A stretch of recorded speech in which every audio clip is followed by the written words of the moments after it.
appreciate you taking the time to come out tonight. So where do you start? Does anybody have an idea of what the #1 activity on LinkedIn is right now?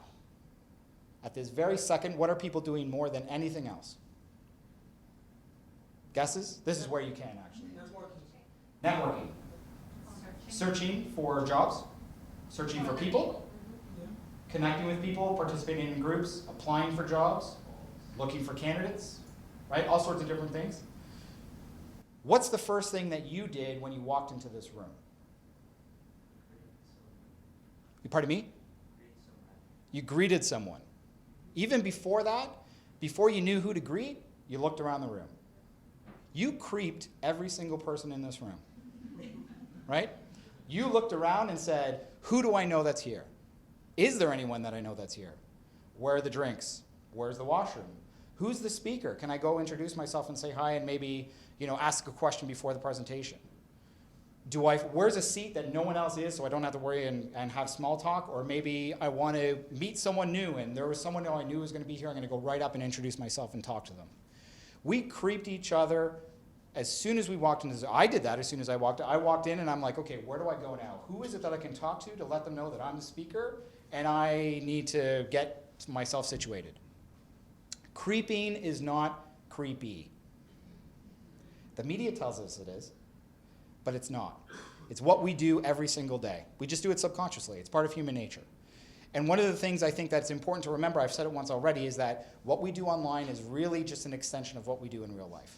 So imagine LinkedIn like this room, like a cocktail party, a place where you're going to go in and you're going to greet new people. What's the first thing that we think of when we get the invitation to a cocktail party? Oh my God, what am I going to wear? Right? For a lot of us, we take it more seriously than others, right? What am I going to wear? We try and figure out the best way to make the best first impression. We also want to know who's there. Who's going to be there? Who do we want to be there for running the party, right? How is it that we can get the right people at that party so we can accomplish our goal?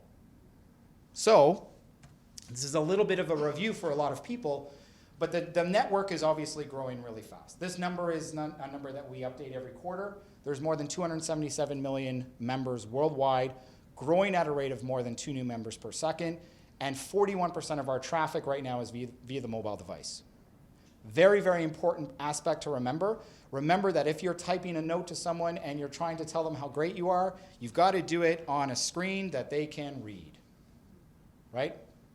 You're not going to want to send a huge note because I'm not going to scroll through that and I'm not going to read it, okay? So remember the size of this network, how it's growing so fast. Certainly going to eclipse 300 million, likely by mid-year, if not sooner. So we are growing exponentially fast. And of course, some of you may have read the exciting announcement that we made on Monday, where we've now expanded into China. We're opening an office in China. We've released LinkedIn in simplified Chinese, and China represents a market of 1/5 of the world's professionals. So we are doing all that we can to try and provide that opportunity for our membership worldwide. So this is who's at the party. 277 million people. It's difficult to be able to navigate through this room to make sure that you talk to the person you want to talk to. We want to make sure that we can be found in that particular party. Very, very quickly, as a review for some of you who may have already known this, but you want to make sure that you have a photo. Please, please, please, please, please have a photo on your profile. You're 7 times more likely to be found with that profile photo. If you don't have a profile photo now, it's like walking into this room with a paper bag on your head. I'm not going to talk to you. I'm going to think you're probably a little creepy. That's when I'm going to think you're creepy, right? So you want to present yourself with the best possible impression the first time around. So think about what your goal is on LinkedIn. Are you trying to find a new job? Okay. Let's make sure that we look our best. Let's make sure that we look as professional as we possibly can. This might be an opportunity for us to say, yes, I want to wear that suit and tie. I want to wear that very formal suit with a nice blouse. However, if you are in social media like myself, having a t-shirt underneath a blazer, that works, because I want to make sure my customers understand that they're not going to get someone to stand up at the front of the room in a suit and tie. they're going to get someone from a social media environment that is going to be a little bit more loose than that. So your picture really does paint 1,000 words. You want to make sure that you present that image that you want people to present. We are horrible critics of ourselves. Do not do this exercise alone. Take as many pictures as you possibly can, because you can use a digital camera. It doesn't cost you anything, but get other people's input. The picture that you love of yourself, of which there may not actually be any, there's probably other people in your life that really love a particular photo of you. Okay, so get other people engaged with this particular exercise of having a profile photo, and don't be afraid to change it. Changing your profile photo actually notifies your network that you've updated your profile, and guess what? When we see people have updated their profile, especially their photo, we typically go and visit that profile. We want people to find us. At the party, we want people to come up to us. Imagine this party is just me and 150 women. Pretty good party for me to be at. They're probably not all going to come and talk to me. I need to somehow draw attention to myself more than just showing up, right? As good looking as I may be. The headline is really, really important. And this is where you have to think about what it is that you want to accomplish. What is your value proposition? Imagine you get into the elevator. This is a great example because there's 46 floors. It's a long elevator ride. You get into the elevator downstairs. Guess who's in the elevator there with you? The doors close. You turn around. Brad Pitt. Or Jennifer Lawrence, depending on what your tastes are. Right? There's Brad Pitt. Whoa. What are you going to say to Brad Pitt? What are you going to say to him in that 30-second elevator ride to get him to forget about what he's doing and get him to come with you and sit down and have a conversation? Or accomplish whatever, buy your widget, whatever it is that you want to accomplish.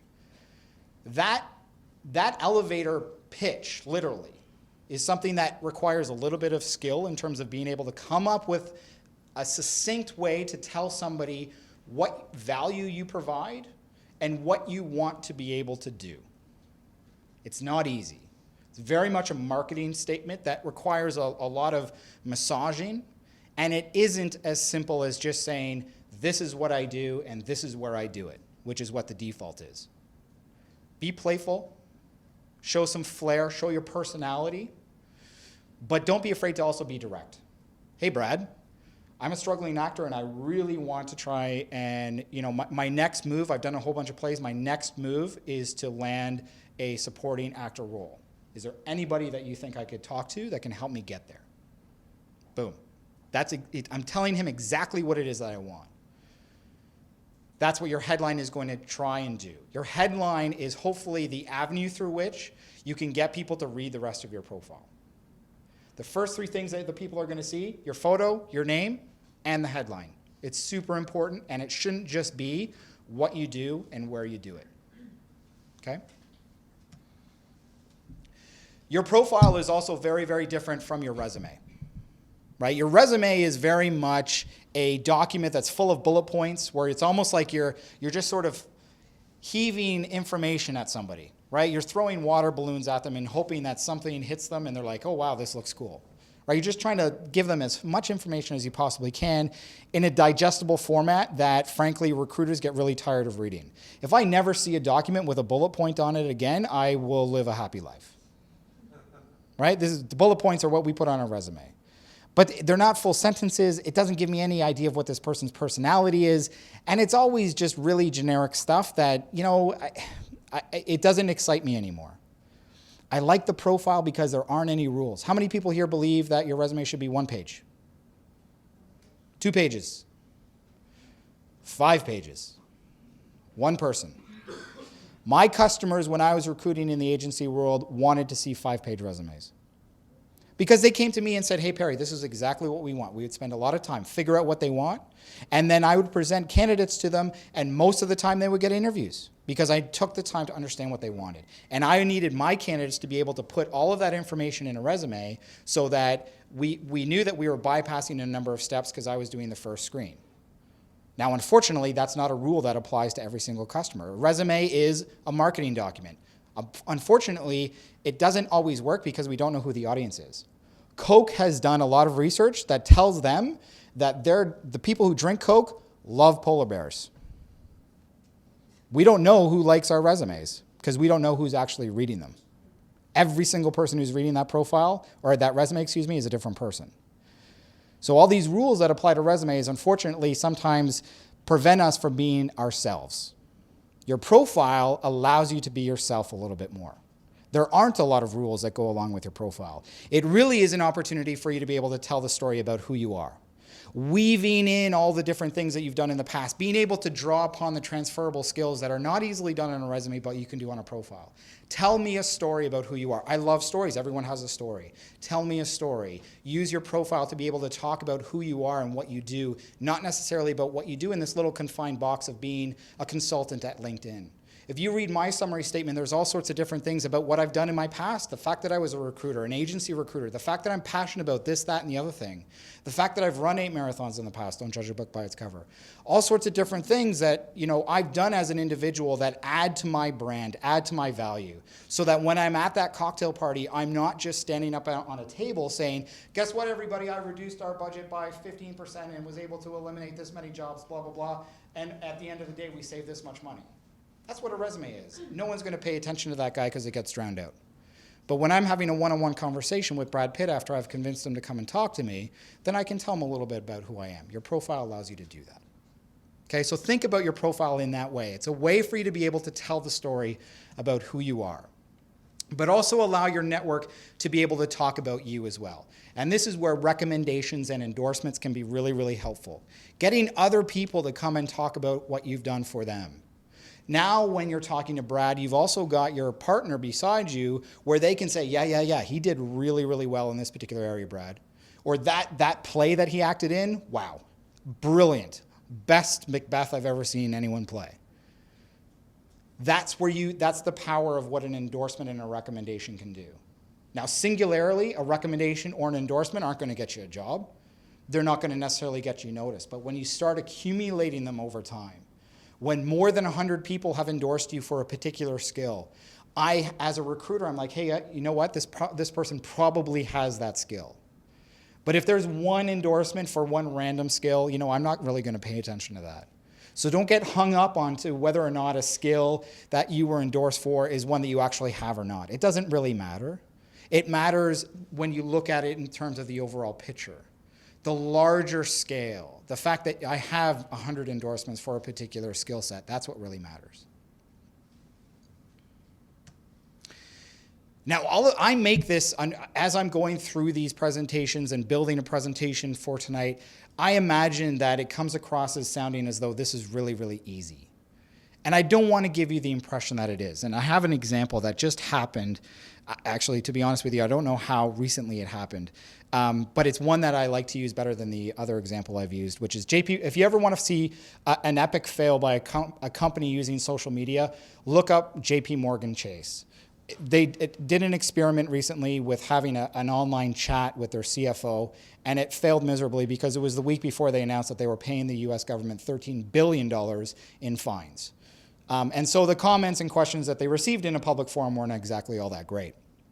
But Pringles released or tried to do something playful within social media, and they released a graphic on their Facebook page that said, and then there was a blank, they drew a line, blank, my Pringles. And you had to fill in the blank in the comments. Right? It sounds like a good way to sort of generate some activity within the social media network. And the screenshot that I have in front of me are filled with words that I can't actually say out loud. Epic fail. Social media sounds easy. It can be easy. Some of us take it for granted because it's been something that we've used for a long time, but it requires some thought, right? And so that's what we're going to talk about next. Some of the thoughtful things that you can do that take it above and beyond walking into the cocktail party, thinking about what you're going to wear, thinking about what you're going to say, and thinking about what you're going to do there. Okay? And the first thing you want to think about is making sure that your network is filled with the people that you actually want it to be filled with. True story. I was an agency recruiter, 100% commission. I don't place anybody in a month, I don't make any money. I place 100 people in a month, I'm probably not going to work for the next few months, right? It was a great job, I loved it. Things changed for me, I didn't necessarily want to do that anymore. I had a number of life-changing experiences that just made me realize that it wasn't for me. I thought about what it is that I wanted to do, and I really enjoyed this idea of being able to stand in front of a group or stand in front of a company and try and affect change. This idea of managing a project to enable change is something that I really, really liked. So I went onto LinkedIn, and I wasn't an employee. I went onto LinkedIn and I looked for people who did that exact same job. And I found out that there was this organization, a national organization, that had different chapters in different regions, and I found the president of that chapter. And I sent her a note on LinkedIn and I said, hey, Jill, I found your profile. I love what you're doing right now. Do you have 5 minutes to talk to me about how you got to where you are? Because one thing I did realize is that people who are in this type of role that I'm in now never get to it because they got older and said, I want to be this. No one ever says they want to be a consultant when they're a kid, right? They want to be firemen, doctors, all that stuff. No one ever wants to be what I am, and rightfully so.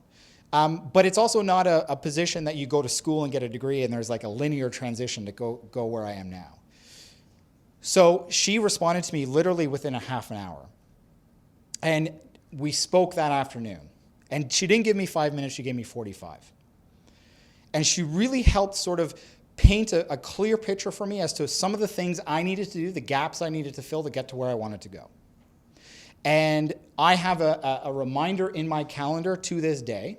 It's a reoccurring event every year where I reach back out to her on that date and I thank her for what she's done for me within my career for 45 minutes of her time.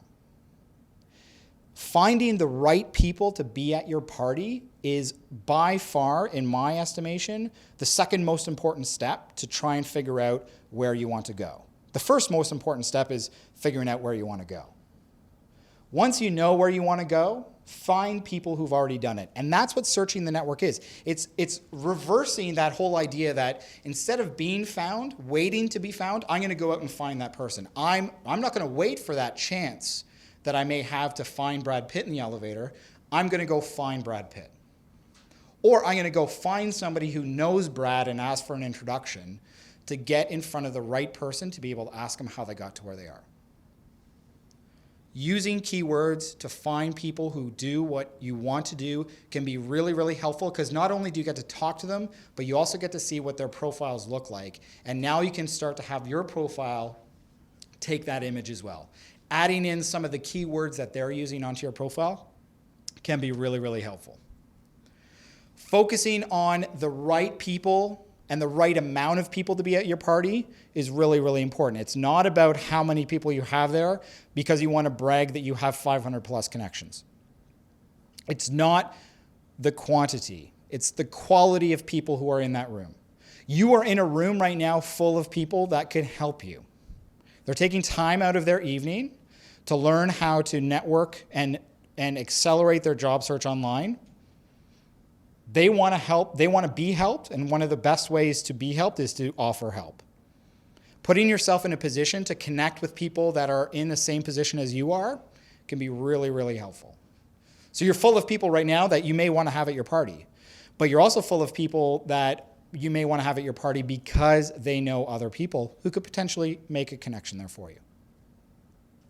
So think about the fact that it's not about inviting every single person that you know. It's about inviting the right people to that party, and the easiest way to figure out who those people are to search for them.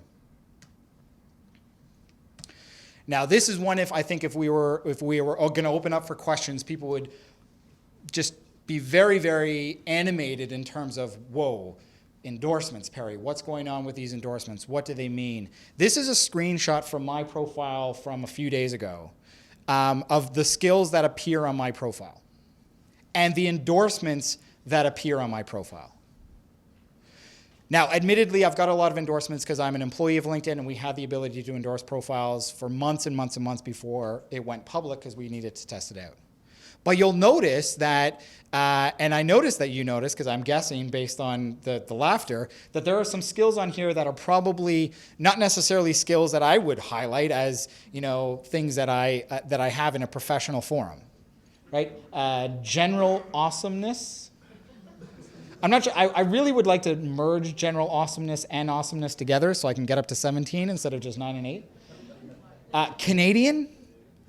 Maybe that is a skill, perhaps.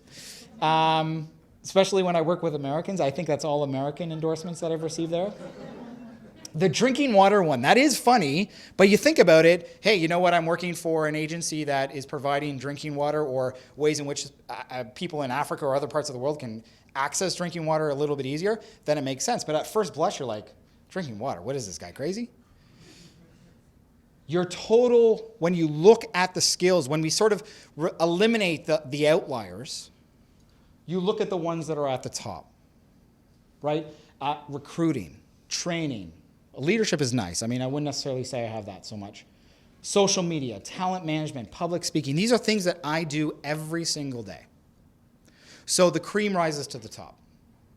Getting endorsed, adding skills to your profile that are meaningful for what it is that you do can be really, really helpful. These are all terms that will be picked up by the algorithm when recruiters are searching for people like you.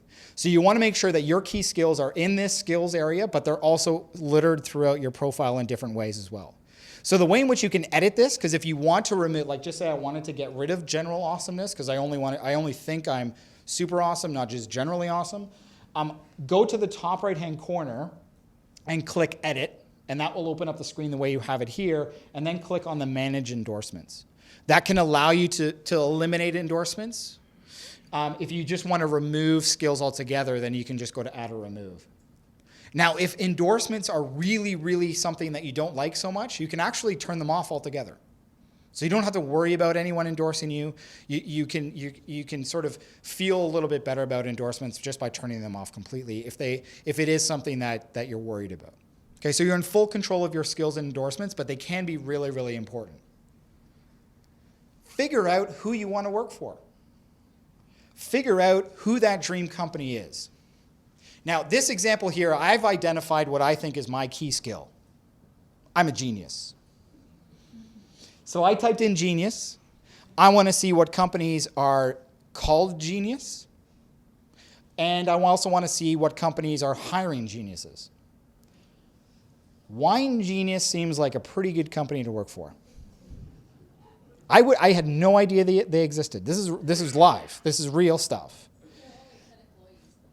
And I could be 11, right? They're all geniuses, but I might be the 11th genius. Being able to identify your dream companies based on keywords that you're searching for can be really, really important. So I've got another slide that shows you another way in which you can do this, but when it comes to jobs, don't be afraid to figure out who it is that you want to work for, and you may not necessarily know who that company is. I mean, we all know who the Cokes and the Nikes and the Starbucks and the Tim Hortons of the world are, but maybe A, we don't want to work for that type of company, and B, we don't really have a skill that is applicable. There's a lot of companies out there that we've never heard of, and it's a matter of being able to do your search to find out what that dream list of companies look like. You'll be surprised as to what you'll find. So do yourself a favor and figure out who it is that you want to work for and come up with a list. And then go back to step one, which is search the network, find out who those people are, and go and talk to them. Find them at the party, and then go and talk with them. One of the other things that I like to see from people that I hire at LinkedIn is what they do from a volunteer perspective. The t-shirt I'm wearing today says Inspire. And on the back, it says LinkedIn for Good Foundation. It's a foundation that we started internally that's employee-run, where we do work in the community. Last Friday, we had a Random Act of Kindness Day, where we were given a budget. Each office was given a budget around the world, and we could spend that money in any way that we wanted. It happened to be raining in New York City on Friday. And so one group decided to go out and buy a whole bunch of umbrellas and randomly walked through downtown Manhattan and gave out umbrellas to people who didn't have them. Other people went and bought a whole bunch of baby items and food items and went to food banks and went to shelters and donated good stuff like that. We love doing that kind of stuff at LinkedIn. That's something that's really, really important to us. It's one of our core values.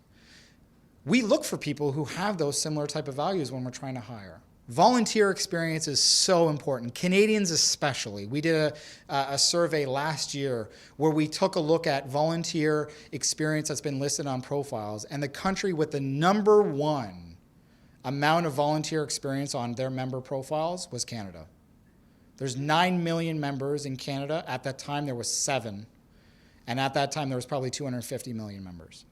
It's a remarkable amount of volunteer experience that is in this country, and the value that we put in that volunteer experience when it comes to hiring is really, really high. So don't be afraid to list what your volunteer experience is. I list out which boards I've been part of. I list out the fact that I'm still involved with my alma mater. There's all sorts of different things that I do that make me feel better. They make me feel like I'm contributing, and I don't do this to get hired. This is honest stuff, but it certainly can help paint a clearer picture of who I am as an individual when it comes to hiring. Employers are going to have a better idea of what who Perry Monaco is when they're thinking about hiring me. Connecting with people that you already have a relationship with is really, really key. Think about it. I went to Western University in London, Ontario. Any Mustangs here at all? Anyone? Right on. Sweet. The first question I would ask either one of you was, what residence did you stay in? Elgin? King's College, all right. Saugeen. We would immediately have something to talk about, right? I can make fun of the fact that King's doesn't appear on a Western map when you open up the agenda, and that was always a bone of contention for people who went to King's. Elgin was, it was a newer residence. Boring, but it was a newer residence. There's something that we can talk about, right? There's an immediate connection. Use that to your advantage. When you list a post-secondary institution on your profile, it automatically becomes a hyperlink. And if you click on that link or go to linkedin.com/alumni, it will take you to this screen here where you can do research on people who went to your school. These are people that are going to be really easy to reach out to, have a warmer conversation with, as opposed to just a complete cold call and saying, hey, guess who I am and guess what I want to talk to you about.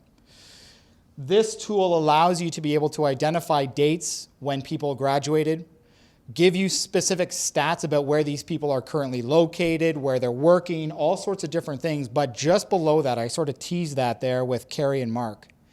It gives you a list of people who are alum. And there's a search box. So see that search profiles? You can put in any keyword that you want. So your perfect keyword or your keywords or your perfect dream company, put that in there. If you want to work for Genius Wine, or what was it, Genius Wine? You want to work for Genius Wine, I'd put that in there and see if anybody from Western is one of those 10 employees. Because that would be the first person I want at my party, right? Because first of all, Western knows how to party, but two, we've got that connection, right? There's that immediate connection. Don't discount, even if you didn't do anything at school. You just showed up for class, and that was it. You lived at home. Your school isn't in Canada. It doesn't matter. There is still a connection there. So leverage this. So, so valuable. Looking for jobs is really, really simple, but not everybody does it. It can be it can be trying, it can be frustrating, especially when we put in a keyword that pulls up 0 results, right? But looking for jobs does a couple of things that you may not necessarily realize. It tells us that you may be a job seeker. And that will prompt the system over time. If you search for a job once a month, at least, it will prompt the system to start to feed you things automatically and anonymously that can help you identify future roles that you may not have even known that existed, okay? We will push things out to you as a member based on your activity. Searching for jobs can help you. Now, I'm looking for, because I am a genius, I want to find people who are hiring genius. So I'm doing the same search, but this time instead of choosing companies from the left or choosing you'll see that there's a briefcase there beside genius. Instead of choosing the office towers, which would allow me to search for companies, I'm now choosing the briefcase, which allows me to search for jobs. Boom, guess what? Guess who's hiring geniuses? Apple. Now, I may not necessarily be a retail technical support person, but they're hiring geniuses. It's brilliant marketing. You can see all of these other jobs here have genius in them.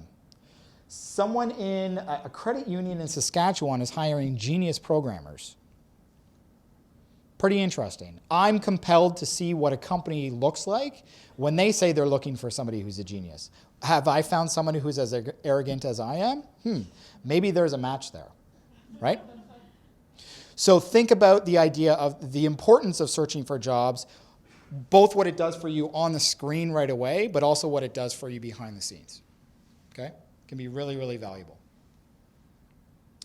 Some of you may have seen this particular aspect, but the idea of being able to apply with your LinkedIn profile can be really, really valuable on the back end when it comes to recruiters.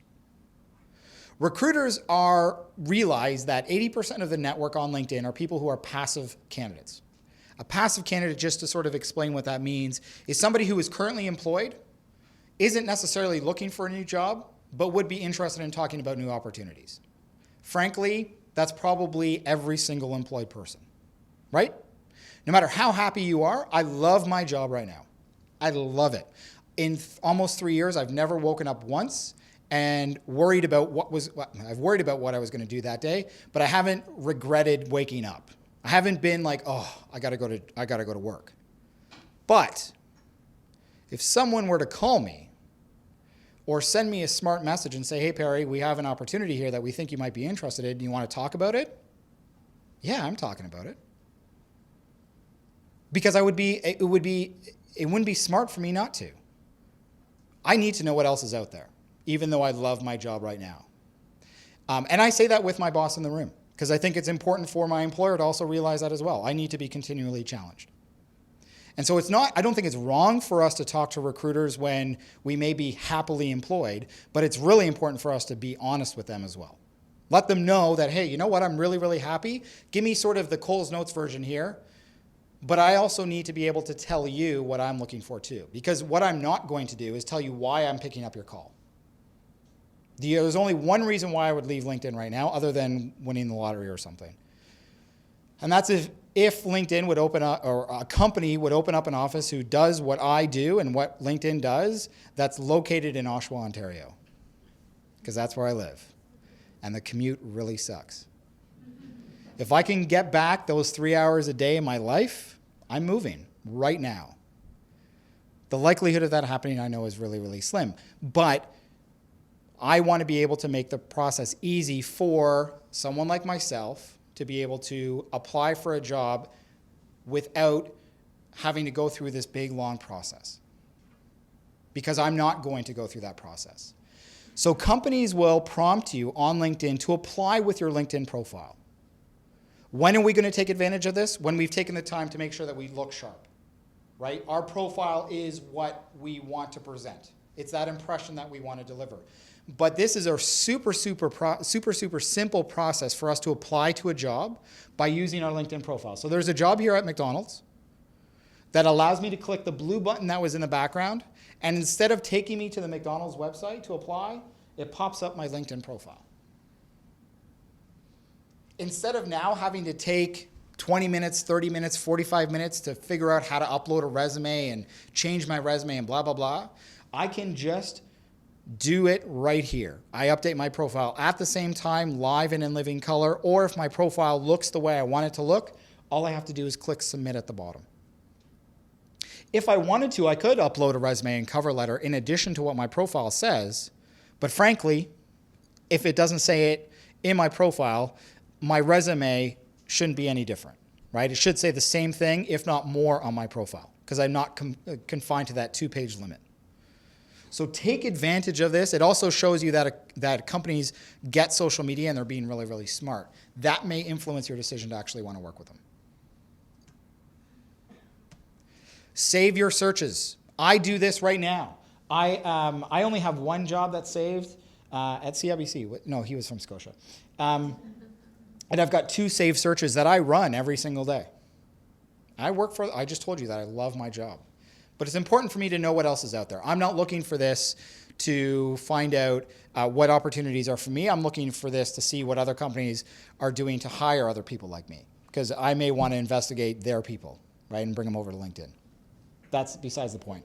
Saving your jobs, though, are really, really important, right? Because we will email you when there's new opportunities that match that particular search. So go into the jobs database here and click on the managed jobs. Find the searches that you have saved and let us know that you want to be alerted about them. Contribute to the network. I can't tell you how important this is. And one of the reasons why I include that line in my bio about being one of the most engaged profiles on LinkedIn is because A, I'm really proud of that, but B, there's a lot of work that goes into that. And the idea behind that is that when I go to a party, I don't stand in the corner. Because if I'm in that room full of people that I want to talk to, I need to make sure that I realize and I appreciate the fact that they probably don't necessarily want to talk to me because they got their own sort of agenda for being at the party. In order for my goal to be accomplished, I needed to reach out to that person who is the president of that chapter of that organization. She wasn't going to reach out to me. She didn't even know who I was. You need to contribute to the network. You need to tell people what it is that you want. You need to tell people that you are an industry expert. That's another thing that we don't give ourselves credit for. I've been a recruiter for 7 years. I'm not necessarily the greatest recruiter in the world, right? I wasn't the most successful. I wasn't the worst. But I made a lot of placements. And with that, I learned a lot of stuff. I think I'm credible enough to be able to talk about some of the best practices when it comes to recruiting. Now, other people have made a living on it, right? Like the Lou Adlers and the Glenn Cathys and those guys. But it's not like as if they know anything that's completely earth-shattering that no one else knows. They just happen to be able to have a platform to be able to talk about how great they are. We have, as individuals, an ability to be able to do something similar. Updating your status on LinkedIn is very similar to us in a networking environment having a microphone up at the front of the room, and every 5 minutes someone new stands up there and reads us their headline or tells us what value they offer to everybody else in the room. Letting people know that I have 27 years of experience in this industry and I really like this article that was published in the Star today. Or I think the trends that are highlighted in this white paper are bang on.